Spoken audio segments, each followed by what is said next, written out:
आई, संघर्षातून घडलेली प्रेरणा. काही आयुष्य पुस्तकात वाचावी लागतात आणि काही आयुष्ये आई बनून आपल्या घरातच जगतात. माझी आई, जिचं बालपण साधं, सुंदर, संस्कारांनी भरलेलं होतं, पण लग्नानंतर आयुष्याने अचानक वळण घेतलं.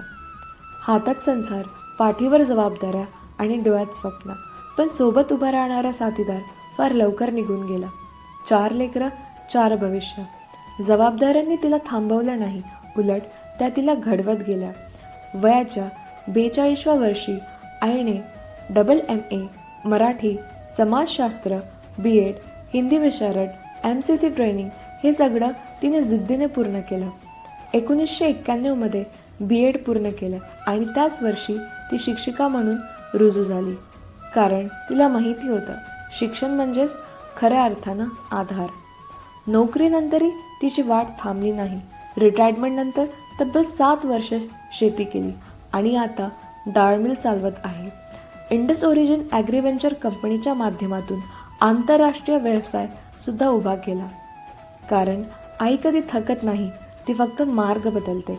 संसारासाठी हाताला काम दिलं आणि लेकरांना स्वप्न पाहण्याची हिंमत दिली.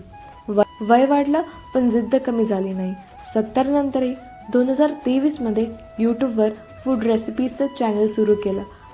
ही फक्त टेक्नॉलॉजीची नव्हे तर आत्मविश्वासाची क्रांती होती. घरातही ती कधी रिकामी बसली नाही. कलेतून शोपीसेस, हातातून सौंदर्य आणि मनातून माणुसकी.